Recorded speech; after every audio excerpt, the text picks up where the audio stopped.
Good morning, Carb Sober team. Happy to be here. Happy Mother's Day. Thank you for joining.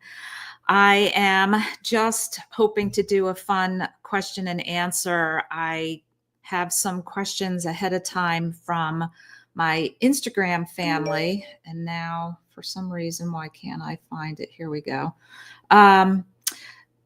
So one of the questions that I'm going to read off from that is, I'm going to try to go through all the questions and certainly throw some questions into the question box here if you have any. So the first question is, what is the best way to do carnivore when the other person in the house doesn't want to? This was a big topic of conversation on my last member group meeting because it has come up so much. And I'm going to say that it is one of the most concerning issues for those that are in that, because it makes it very difficult. When you have somebody who, and there's all sorts of different scenarios, whether it's kids, teens, adult kids who live in the home, or your significant other. It's hard enough coming to this way of life. Let's just call it a way of life, because next thing you know, you're turning the lights off at night and you've got red bulbs replaced in some of the lamps, and this other person who might not be on this same journey with you becomes somewhat sometimes offended at you imposing your lifestyle on them. And so it becomes divisive in some situations. And let's just say, even in a situation where somebody has a supportive person, that tends to segue many times into that person seeing something, hearing something, finding something out, and forwarding, let's say, some sort of video about heart disease and how the, heavy plant-based is the way to go to be healthy, and studies, air quotes, studies on how red meat is not healthy. And when you get sent those type of things by somebody who does truly, we're thinking, love you and is concerned about you, it becomes very difficult when you, on your side of it, in your world, have spent hours looking into this stuff because you're interested in it. And it is something that you have to take seriously. It's your own health, but the other person isn't on board with that because they're just going about their merry way. Maybe they do themselves also have some health issues, weight issues, but certainly nothing enough that's ever triggered a moment of wanting to dive into things like that you have. And then when you get these concerning messages, videos, discussions, it puts you on the defensive, and nobody likes to feel like they're being attacked. And attacked might be a strong word, but let's just use that word for now because it does sometimes feel that way. It's a perpetual, lingering, long-standing affront to your new, changed way of life. And so one of the things that I say is we obviously, you're not going to change their opinion. So, and that's a whole different issue when you become so confident and feel so good and see so many great changes that you want that for your loved one. That's a whole other topic of discussion. Right now, I'm talking about the being, affronted with, attacked with different viewpoint. And, you know, one of what I feel is ends up being a very calm, non-confrontational approach to it is saying something like, "Thanks so much for your concern." So, of course, we want to acknowledge their concern. "Thanks so much for your concern, but clearly you can see I've never felt better. I feel I'm on the right track. I've done hundreds of hours of research into this. I can't even begin to explain all the nuances of it as to why what you are information you're presenting to me is incorrect in my opinion, but I do appreciate your concern, but my ticker's still ticking just fine, and I'm pretty confident knowing that there's cardiologists that eat this way.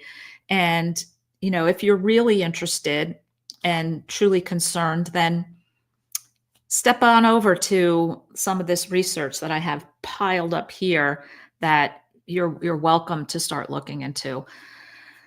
It's difficult though, because um, there's also another side of this where you've gone through a whole life, for many of you, a big part of your lives together, and you've developed into patterns and routines and fun things that relate around food that are now, pun intended, off the table.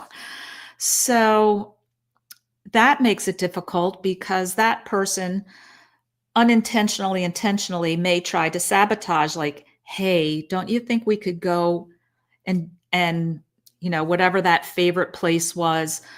There's so many things surrounding this topic, and I really like to talk about it because it ends up being the number one reason why people falter back down into that carb ditch or back into their disordered relationship with food. And it's family, friends, coworkers, right? So when I'm talking about this significant partner in some people's lives that makes it difficult, yeah, that's a biggie, but we can broaden that to be the people that you typically hang out with. I try to encourage everybody to totally give up alcohol, take it off the table. And that's a tough one when some of your social circles revolve around that. And we just had somebody in my group who was talking about a difficult situation coming up where they are going to be out with these people. And I say one of the best things that I feel just kind of pushes the situation off is when you're there, you're just like, I'm doing this crazy 90-day challenge and boy, do I feel good, but I'm just having seltzer. And nobody's going to say, break the challenge. Come on, drink up. Like everybody's like, really? How's that going? Real? How has that been? And, or they'll just go and go about their drinking. But I was watching some random video the other day, and the physician that was speaking was specifically talking about different pillars of ideal health, and he went into the alcohol thing. No alcohol. Nobody should be putting that poison in your body. And he felt within 20 years from now, alcohol will be looked upon just like how cigarettes came about to be looked upon. Like, ooh, you're still drinking, you still do that? Like, it will be so in that category of known carcinogen, known toxicity, known liver toxicity, known sleep disruption, all this stuff that it will be at that point where, like cigarettes are now, where it's like, totally, totally looked upon in a different light. So I don't even know how I got on the topic of of the alcohol now. Oh, the circle, the socialization. See, I made my way back. Um, but I was talking about initially when you're in this, you kind of have to, I say, put yourself in a little protective dome. Have this um, this sphere of safety around you, and we can only stay safe in our homes, just eating our food, doing our thing without input from outside sources for so long. But we are social beings. We need to be connected. We want to be connected. We want to be liked and loved and have fun and interact, right? But sometimes that doesn't go hand in hand with trying to stay steady on this kind of major change that you are dealing with in how you eat. So, and then, we could go on and on about all sorts of different aspects of this, but, the holidays, the traditions, it's an easy way to falter. And I wanted to bring up, like I did at the beginning of this, the issue with that significant other that can make it particularly difficult or particularly wonderful when you have success stories like I have coming in from a couple people in my group where they said that they never in a million years would have thought that they would have heard this from their partner who was always in the past digging their heels in about this, that actually said, you know what, I'm going to try this thing. And I have some people who have made enough positive changes over a period of time in themselves that their adult children, who at first, of course, looked at this as a crazy mom's next fad diet or, whatever it was, to then take it on and even getting the grandkids into it. It's like some beautiful, happy stories relating to that. Or it could be like in my situation, an ongoing stressful situation where I, talked about this, I think, till I'm blue in the face for the past, I'm carnivore 16 years now. So I'm going to say it was a good amount of all that time trying to discuss with my parents who were aging and diseasing and deteriorating, and my brother, who's only 15 months older than me but has had type 1 diabetes since he's 8, but he also obese and in very bad health. So so I don't have a happy ending to my story where somebody listened and just took it on and is flying with it, but you can always hope, always hope. All right. So I'm going to just look over in the chat. Thanks for joining in. And I'll pull some questions or comments over. Larry says, just completed his first 3-day dry fast. It was fantastic. And he's going to do a longer one next. Yeah, that's awesome. 3 days is really commendable for getting through a dry fast. And like I said, I find it so much easier than a water fast. And I think it's good to do every so often to give your body a break from having anything in your stomach. All right. Chris Dawson says, I have so many friends who won't even try because of this. My sister lives on the property with me. I will bread her fish and chicken for her and cook mine without the breading. Yeah, I don't know. Bread it with pork rinds. Just do the egg bath and put it in the crushed, pork rind breading. And I don't know, it's pretty incredible. And kind of start planting the seed that way of alternatives that are healthy. And we have Papa Carnivore saying his girlfriend eats low carb, but she has a sweet tooth. And when I go there, it's hard to resist the cake and chocolate and etc. Yeah. So just being exposed to it is extremely difficult for somebody who has spent many, many years and decades binging on such food because of such a strong connection to it for various reasons. Sometimes they're emotional. We have all sorts of reasons why we turn to an addictive substance.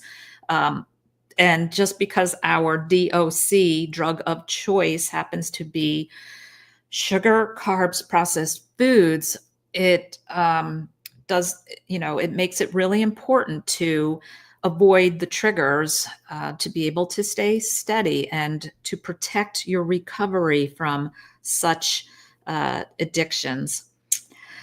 All right, let me keep going here. Kathy Adams says, dry eyes. I wear contacts during the day and would love some suggestions for dry eyes during sleep care. I don't know what during sleep care means. Contacts during the day for dry eyes during sleep. So my suggestion is totally something I never really would have thought I would be proposing to people, but I am now, and I am adhering to it myself. And that suggestion is try to not wear your contacts. And I know we love the contacts, and I do still, I do monovision. I typically had been wearing one contact on my non-dominant eye for reading, which I have loved. My right dominant eye, both eyes are perfect for distance. So just popping on a reading lens, since I'm 60 years old, I do need the reading glasses. But so let me get into the whole contact thing. Contacts, no matter what, are a foreign material that is floating on your eye, and our eyes are meant to get oxygen because, well, let me just back up. The cornea, that clear dome that's in front of our iris and our pupil, the only way that that living tissue gets oxygen, because think about it, every other structure in our body gets oxygen from blood vessels, right? That's the way the red blood vessels bring oxygen to the cells, to the tissues, to the organ. The cornea and the lens inside our eye are the two structures that are clear. They don't have blood vessels running through them, or else it would be hard to see, right? So they are structures, a very rare structure that does not have blood vessels running all through it, feeding it oxygen. So how does the cornea get oxygen? It gets oxygen from the air in front. It gets oxygen from the aqueous fluid behind the cornea. And it gets a little bit of oxygen from the blood vessels that are going right up to the edge of the cornea. And some of the oxygen can feed in that way. But when you put a contact on, now, of course, these contacts are permeable to oxygen to a certain degree.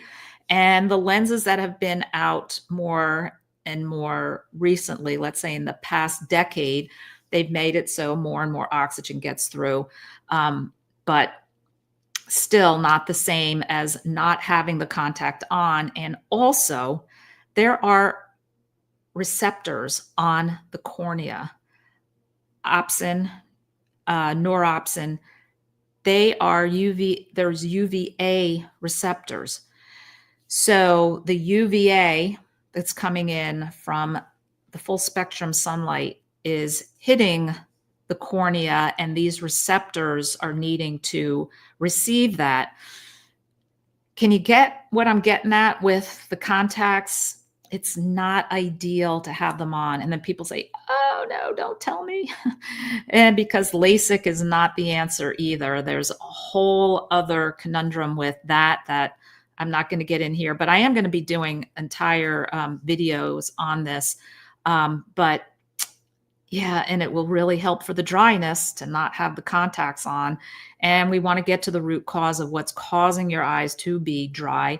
But a dry eye, once you put a contact on, it increases the need for volume of tears because the contact itself sucks up a certain volume of tears under the edge of the contact and under, and it makes it much more difficult for your dry eye situation. So yeah, so there's my suggestion. Wear your glasses. I know it's a tough one. Angie says, yeah, she had a situation 20 years ago when said significant other was a vegetarian and she was eating high fat, zero carb. Yeah, and I have had a gentleman in my group who full on carnivore, about mid 70s, and he and his wife had been vegetarian for most of their time together, and she was still a vegetarian when he came about finding the carnivore way of life. And she actually made him cook his meat in the garage because she couldn't stand the stench of cooking meat, so to speak. And so talk about challenging situations. Yeah, there definitely are. Let's keep going here. Christopher says, I deal with being on the defensive by refuting their info politely with correct info and back it up with your blood labs, direct where to find correct info and to do their own research. Yeah, that's a good that's a good way of going about it for sure. The problem with some people with that is they say to me, in the moment, I just don't have what to say, or I just don't quite know the exact facts about when they say, well, what do you mean vegetables aren't healthy? Why wouldn't you eat vegetables? And I find that instead of trying to come back with info and trying to come back with the facts of, what I remember hearing or seeing, just say, I just realized I don't really feel that great when I eat them. It's kind of an interesting thing that I found out. I just don't feel great when I eat them. End of story. They're not going to say, well, you should keep trying to eat them because I'm sure eventually you'll feel better when you eat them. Like, that conversation doesn't keep going. Just keep remembering, have this one in your back pocket for all sorts of verbal jabs at you about this. It's like, I realize I feel great doing this. And I just realized I don't feel good when I eat pizza and pasta. And that could be the truth. You get that bloated feeling, you just, whatever it is, you know what? I realize I don't. And same thing with the alcohol. And that's an easy one really to also say, instead of, I like the 90-day challenge thing. That thing is great because you go out with them, I don't know, a couple months later, yep, still doing that 90-day thing. And geez, I don't think I'm ever going to stop. I feel so good, even if it's 6 months later. But so the thing about what I was just saying about keeping your back pocket is to verbalize in certain, in some way of their onslaught to you is that, yeah, I just realized I don't feel good when I eat that. You can't dispute somebody's subjective feelings. And it's really good because if they're your friend, your family, they love you, they care about you, they don't want you to not feel good. They're not going to say, oh, just eat the cake anyway. It's worth the tummy ache. No, really, it's not. I don't feel good when I eat that. And end of story. Lou says she's happy to be designated driver, never been bothered by having alcohol. Personally, I don't feel the need to have a drink, to have a good time. It's about who you're with that should matter.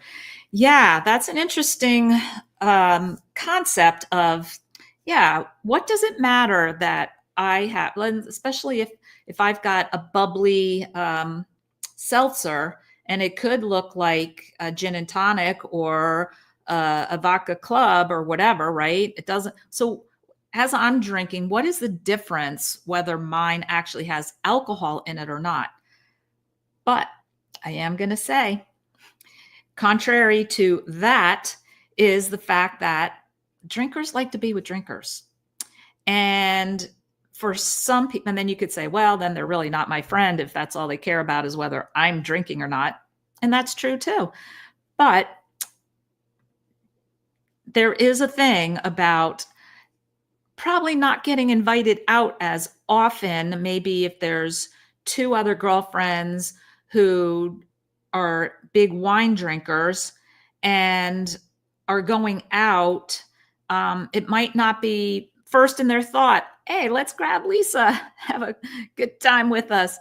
It's interesting because they're going to a bar and they know that I'm not a drinker. And so even though I would have a good time and I have a great time, whether I'm drinking or not, the perception by the drinkers is different. And I don't know, tell me in the comments if you think I'm off on that, but I do think there is something to that. Let's look at this. Papa Carnivore says, my brother and sister are both doctors, obese, diabetic, on insulin and Ozempic, high blood pressure, but I'm their crazy brother who they think is doing something dangerous. And you're down 101 pounds. Congratulations. And no longer diabetic. You would think, and let's really cross our fingers and hope for you, that brother and sister eventually, might take another year, might take 5 years. At what point are they going to hit a reality check for themselves and then look towards you and how much you've changed things around? We can hope. That was one thing that I also forgot to bring up at the beginning here when I was talking about this with that significant other issue is depending on the dynamic between the two people, very often, or I should say sometimes, that other person might dig their heels in harder when it's something that you're presenting and you're kind of enthusiastically saying, you got to try this. This is so, and they go, whoa, I am intentionally not going to try this because this is crazy and you're not going to tell me what I'm going to eat. Like they might be thinking this, but not actually saying it and going like shaking their head, but dig in deeper to your new way of life. Just for the fact of digging in deeper, like digging their heels in of, yeah, no, this is not going where you're hoping it's going with me on this one. And so, yeah, it's a lot. Also off 3 blood pressure meds, no more fatty liver, arthritis, migraines, acid reflux, brain fog, depression, anxiety, ADHD, and off all meds. So amazing. And this is what healing humanity is all about, right? So the difficult thing is, I don't want to call this an isolating way of life. This is a very freeing way of life. We go out, go kayak, go hike, go do whatever just the sky's the limit, right? And the isolating thing about it, again, tends to be this socialization thing, because so much of our socialization revolves around food. I mean, really think about it. It really does. Where are we going? What are we having? What are you bringing? What are we eating? It's such a way to socialize that, and in an enjoyable and pleasant way. So it's a tough one, but yeah, we have nothing without our health. So we get new friends who like to hike and hopefully eat more like we do. And even, just a whole foods eater. I'm totally fine with, going the whole foods route, just paying attention to not eating things that come in a box, a bag, a bottle, and a jar. Um, Fruits and vegetables can be perfectly fine for a lot of people. I also eat some. I eat avocado. I eat some sauerkraut. Like, I'm not dogmatic. And somebody could say, "Oh, she's not carnivore." Let I don't. It doesn't matter. This is all about taking on a lifestyle that is against big food, big pharma, um, getting ourselves into a position where we're healthy. And that doesn't necessarily mean you have to just eat meat, salt, and water, right? Uh, Here we have Melanie says she can hardly wear her contacts anymore due to dry eye. Um, and then so here's another issue with um, contacts is especially if you're not wearing the daily disposables and you are soaking them in a multi-purpose solution, which is a disinfecting solution, and then you are putting that soaked lens, because it's a polymer that is, hydrated with the liquid it's in, and that can itself cause disruptions to the tear membrane. And of course, the benefit of the dailies, which I try to get all of my patients into if they're wearing the contacts, is because those lenses are soaking in pure saline. And so there's a sterile saline solution that they're packaged in, and you put it on. It is much less ridden with any sort of chemicals that the multi-purpose are in. So, but again, it's still a disruption to the tear film and still a disruption to the oxygen to the eyes. And we could just segue into the issue that the majority, and for sure, I'm going to tell you after a diligent search, the majority of contact lenses, these companies are so proud that they have UV blocker. Yay, let's protect our eyes from that UV in the sun. And no, we want the full spectrum of every wavelength that comes off the sun. We want to hit our eyes and go in our eyes to our brain. It's so important. And these companies that are so proud that they're protecting you, it's frustrating for those of us who say, I don't want your protection. Give me all the wavelengths. And so that's a whole nother side of it. And it's really tough to find which lens specifically do and don't block UV and to what extent they block them.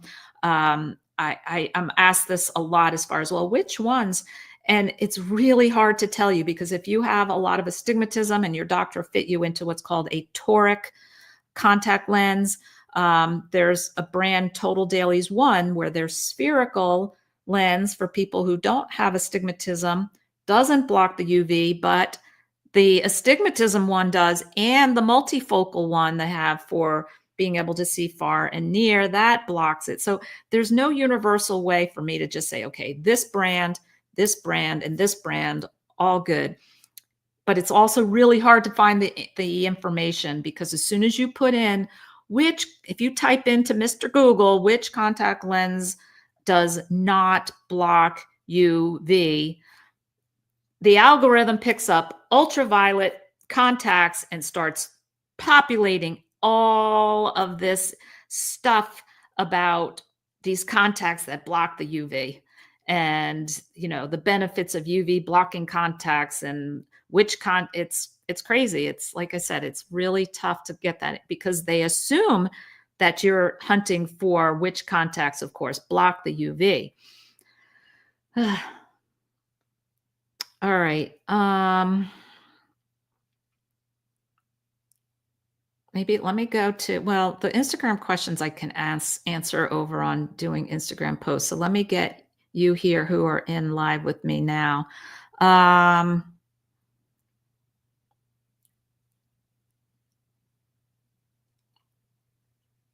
let's Lydia says last spring lost 30 pounds in 90 days, but got off the wagon after an illness and gained it back.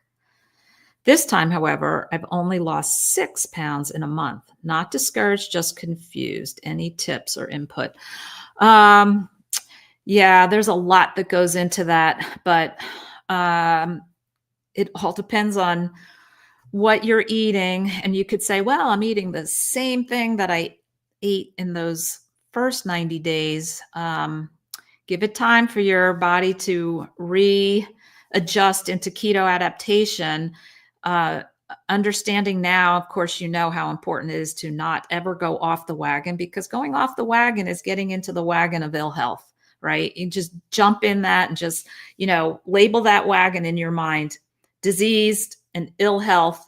And, and it gets harder and harder to get back on with each slip. I can tell you that addictions always worsen over time. So I'll just say one blanket tip to tell you is lower your fat.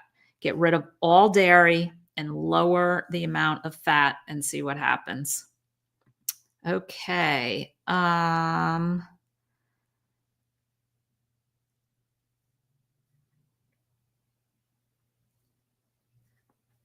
All right. Squirrely Mom says, I have no central vision in both my eyes due to ocular histoplasmosis. I've had eye surgery to stop the bleeding in the back of my eyes. Is that a done deal?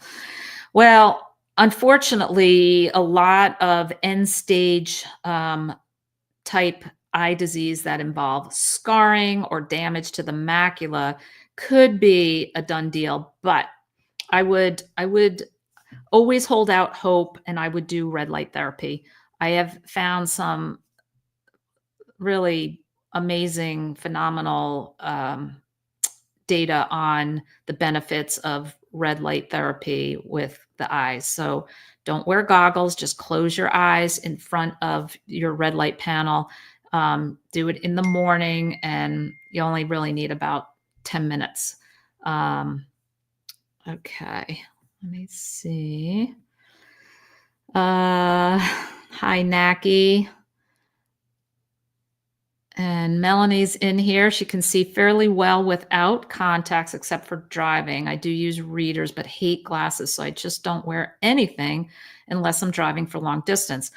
So, Melanie, you probably have a fairly good kind of scenario where you're a little bit nearsighted, and you're enough nearsighted that it gives you a little bit of near, but putting on reading glasses will then make it obviously pop it clearer and nicer. But then you don't have to have your glasses on all the time for distance either. So you're in a sort of middle of the road kind of thing where you wear glasses for the driving and you'll put on readers. But I know, and then it ends up, well, dang, I'm just carrying glasses, wearing glasses. But again, I've changed my tune really on the contacts just because of what I'm really learning about the wavelength, the UV receptors on the eye, on the cornea. And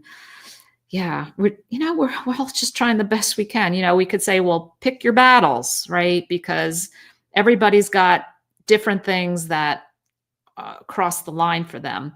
And I'm not saying that the contacts crosses that line for me, because do I still put my contact in once in a while? Yes.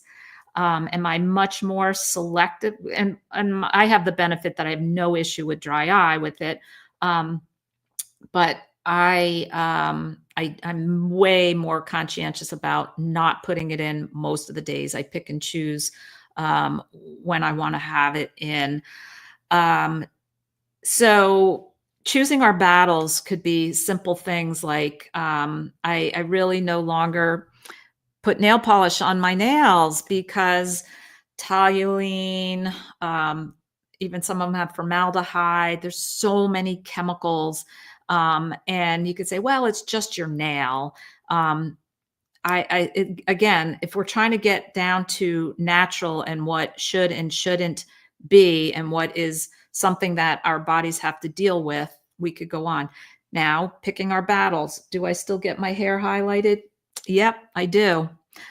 So I'm choosing my battles on certain things. Some others will say, "Oh, no, no, don't put those chemicals on your hair." I mean, I get mine done like probably 3 times a year. Um, so it's, again, maybe it would be different if I had to color every 4 weeks, like I know a lot of people do. But so again, I'm just here to try to say, let's get the information and let's make our choices about these things and decide where we go from there, because everything's a choice. Are you crossing the line with alcohol? We know it's a carcinogen. We know it's toxic to the liver. Um, is it something that it actually worsens dry eye? It's dehydrating. Um, but again, where do you draw your line of the things that, are we all going to just live in a little bubble and just say, okay, now I'm good. I've got my air purifier in here and my bubble's made out of glass. It's not plastic. And I don't do this or that. And again, this is, and then somebody said, well, we got to live, right? Um, so I'm not here to pass judgment, because I do every once in a while break down, because I do love my French manicure. So like once a year, I go for it. And, we all have to get to that place in our journeys of what we're doing here and how we want to live our lives as toxin free as possible. All right, I am going to jump off here because I actually am going to drive up to have lunch with my mom. Oh, I have one other thing. I had somebody have a question in Instagram asking about floaters and what are floaters and will floaters go away? And I made a full video that I'm going to I already did put the link right here in this video. It actually gives a demonstration of floaters, what they are. And I will tell you, there's been many people who have made comment to me that their floaters have resolved during their carnivore journey here. So that's always a big positive, because they can be pretty annoying. All right. Thank you so much for joining in, and I'll catch you next time.